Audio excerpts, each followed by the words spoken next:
Hello guys, ನಾನು ನಿಮ್ಮ Vinayak Kumar, agriculture Kannada YouTuber. ಇವತ್ತೇನಪ್ಪ ಟಾಪಿಕ್ ಅಂದರೆ, ಅಡಿಕೆ ಗಿಡಕ್ಕೆ ನೀರು ಎಷ್ಟು ಅಮೂಲ್ಯವಾದದ್ದು ಅಂತ ತೋರಿಸ್ಕೊಡ್ತೀನಿ ನೋಡಿ. ಅಡಿಕೆ ಗಿಡಕ್ಕೆ ಎಂದೇ ಆಯಿತು, ನೀರು ಮಾತ್ರ ತುಂಬ ಇದ್ರೂ ಮಾತ್ರ ಅಡಿಕೆ ಬೆಳೆಗಾರರು ಮಾತ್ರ ಲಾಸ್ ಆಗಲ್ಲ. ಈ ನೀರಿಲ್ಲ ಅಂದರೆ ಅಡಿಕೆ ಬೆಳೆಗಾರರಿಗೆ ಮಾತ್ರ ತುಂಬ ಕಷ್ಟ ಆಗುತ್ತೆ. ನೋಡ್ತಾ ಇರ್ಬೋದು, ನಾವು ಗೊಬ್ಬರ ಎಷ್ಟೇ ಕೊಡ್ಬೋದು, ಗೊಬ್ಬರ ಕೊಟ್ಟಿದ್ದ ತಕ್ಷಣ ನೀರಿದ್ರೆ ಮಾತ್ರ ಅದು ಗೊಬ್ಬರ ಜೊತೆ ನೀರು ಮಿಕ್ಸ್ ಆದ್ರೆ ಮಾತ್ರ ಅಡಿಕೆ ಸಸಿ ನೀಟಾಗಿ ಬರೋದಿದ್ದು. ನೋಡಿ ಒಂಬಳೆ ಹೆಂಗೆ ಬಂದಿದೆ ಅಂತ ನೋಡ್ಬೋದು. ಇದು ಝೀರೋ ಕಲ್ಟಿವೇಷನ್ ಮಾಡಿರೋದು. ಇದು ಪೂರ್ತಿ ನಮ್ಮ ತೋಟ ಪೂರ್ತಿ ಒಂದು ಸರಿನೂ ಗೇಯ್ಸಿಲ್ಲ. ಇದು ನೋಡಿ ಎಲ್ಲ ಹುಲ್ಲು ಬೆಳೆದೈತೆ. ಬೇಸಿಗೆ ಆಗಿರೋದ್ರಿಂದ ಹಂಗೆ ಬಿಟ್ಟಿದ್ದೀನಿ. ಇಲ್ಲಾಂದರೆ ಮಳೆ ಮಳೆ ಹೋಯ್ತಿದ್ದಂಗೆ ಪೂರ್ತಿ ಬ್ರಷ್ ಕಟ್ ಹೊಡೆದ್ಬಿಟ್ಟು ಹಂಗೆ ಅದ್ರ ಮೇಲೆ ನೀರು ಇಟ್ಬಿಡೋದು. ನಮಗೆ ನೀರು ಸ್ವಲ್ಪ ಕಮ್ಮಿ ಆದರೂ ಇರೋದ್ರಲ್ಲಿ ಅಡ್ಜಸ್ಟ್ ಮಾಡ್ಕೊಂಡು ನೋಡ್ಕೊಂಬಿಡ್ತಾಯಿದ್ದೀವಿ. ನೋಡ್ಬೋದು ಗೊಬ್ಬರ ನೋಡ್ಬೋದು ಯಾವ ಥರ ಇದೆ ಅಂತ.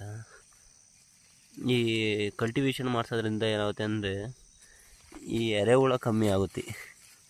ಎರೆಹುಳನೂ ಕಮ್ಮಿ ಆಗುತ್ತೆ, ಬೇರರಿಯುತ್ತೆ. ಬೇರರ್ದ ಮೇಲೆ ಈ ಥರ ಹಳ್ಳು ಉದ್ರಕ್ಕೆ ಸ್ಟಾರ್ಟ್ ಆಗುತ್ತೆ. ಈ ಥರ ಇದು ಹಳೆ ಹರಡು, ಹೋದ ವರ್ಷದ್ದು ನೋಡ್ಬೋದು. ಈ ಥರ ಹರಳೋದಿರುತ್ತೆ. ಗೇಯ್ಸ್ ನೋಡಿಬೇಕಾದ್ರೆ ಕರೆಕ್ಟಾಗಿ ಹಳ್ಳಾಗೋ ಟೈಮಲ್ಲಿ ಈ ಥರ ಹಳ್ಳುದ್ರುತ್ತೆ. ಹಂಗಾಗಿ ಯಾರು ಗೇಯ್ಸಕ್ಕೆ ಹೋಗ್ಬೇಡ್ರಿ.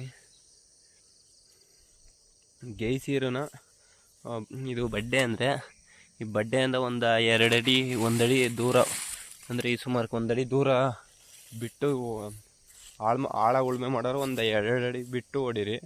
ಮಾಮೂಲಿ ರೋಟಾವೇಟ್ರು ಅದು ಇದು ಯೂಸ್ ಮಾಡ್ತೀವಿ ಅಂದರೆ ಮಾಮೂಲಿ ಹೊಡ್ಕೊಬೋದು, ಏನಾಗಲ್ಲ. ನೋಡ್ಬೋದು ಇದು ನಮ್ಮ ಮೋಟ್ರಿದು.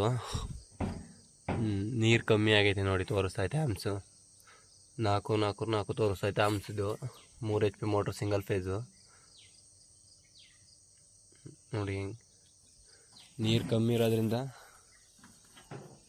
ನಾನು ಆ ಸಿಂಗಲ್ ಫೇಸ್ ಜೋಡಿಸಿರಲಿಲ್ಲ ಇಷ್ಟಿನ ತನಕ. ಈಗ ಸಿಂಗಲ್ ಫೇಸ್ಗೆ ಹಾಕಿದ್ದೀನಿ. ನೋಡ್ಬೋದು ಯಾವ ಥರ ಐತೆ ಅಂತ. ನಾವು ಭೂಮಿಗೆ ಉಳುಮೆ ಮಾಡಿಸಲ್ಲ ಹಂಗೆ. ಆಮೇಲೆ ಮಣ್ಣು ಹೊಡಿಯಲ್ಲ ನಾವು. ಕೆಲವರು ಮಣ್ಣು ಹೊಡಿಲಿಲ್ಲ ಅಂದರೆ ತೋಟನೇ ಚೆನ್ನಾಗಾಗಲ್ಲ ಅಂತ. ನೋಡಿ ನಮ್ಮದೇನಾಗಿದೆ ತೋಟ ನೋಡಿ. ಒಂಬಳೆ ನಿಮ್ಗೆ 1 ನಿಮಿಷ ಝೂಮ್ ಹಾಕ್ತೀನಿ ನೋಡಿ, ಒಂಬಳೆ ಯಾವ ಥರ ಬಂದವೆ ಅಂತ ನೋಡಿ. ನಾನು ಯಾವ ಆರಿಸಿ ತೋರಿಸ್ತಾ ಇಲ್ಲ, ನೋಡ್ಬೋದು ಹಂಗೆ ಯೋಗಷ್ಟು ಹೈಟಿಗೆ ಬೇಕಾದ್ರೆ ನೋಡ್ಬೋದು. ಆದಷ್ಟು ಝೀರೋ ಕಲ್ಟಿವೇಷನ್ ಮಾಡಿ, ಯಾರು ಹೊಡಿಯೋಕೆ ಹೋಗ್ಬೇಡ್ರಿ. ನಾವು ಕಾಂಗ್ರೆಸ್ ಗಿಡ ಹೊಲ್ಕತ್ತವೆ ಎಲ್ಲ ಕಳೆನಾಶಕ ಹೊಡಿಬೇಕು, ಅದು ನೋಡಿಬೇಕು ಇದು ನೋಡಿಬೇಕು ಅಂತ. ಕಾಂಗ್ರೆಸ್ ಗಿಡ ಹೇಳ್ಬೇಕು ಅಂದರೆ ಅಡಿಕೆ ಬೆಳೆಗಾರರಿಗೆ ಒಂದಿಷ್ಟು ಅದು ತೊಂದರೆ ಮಾಡಲ್ಲ.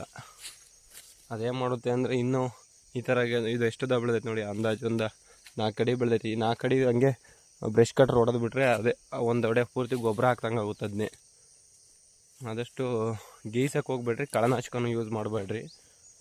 ಹಂಗೆ ಬ್ರಷ್ ಕಟ್ರ್ ಹೊಡೆದು ಕೈ ಬಿಡ್ರಿ. ಒಂದು 3-4 ಸರಿ ಹೊಡೆಯೋದ್ರೊಳಗೆ ಕಾಂಗ್ರೆಸ್ ಗಿಡ ಆಟೋಮೆಟಿಕ್ ಹೋಗಿ ಹೊರಟೋಗುತ್ತಿರಲ್ಲ. ಅದಾದ್ಮೇಲೆ ಈಗ ಈ ಥರ ಹುಲ್ಲು ಬರುತ್ತಿದ್ದು. ಇದು ಅದೇನು ಲೆಕ್ಕಿರಲ್ಲ, ಒಟ್ಟಿನೊಳಗೆ ಹುಲ್ಲು ಬರುತ್ತೆ ಥರ. ಆದಷ್ಟು ಕಾಂಗ್ರೆಸ್ ಗಿಡ ಇದ್ದರೆ ಜಾಸ್ತಿ ಹೈಟಾಗಿ ಬೆಳ್ಕೊಳಕ್ಕೆ ಹೋಗ್ಬೇಡ್ರಿ. ಬೀಜ ತಗೊಬಿಟ್ರೆ ಅದು ಹಂಗೆ ಬೀಜ ಆಗ್ತಾ ಇರುತ್ತೆ. ನೀವು ಸಣ್ಣದ್ರಾಗೆ ಹೊಡೆದ್ರೆ ಏನೂ ಆಗಲ್ಲ.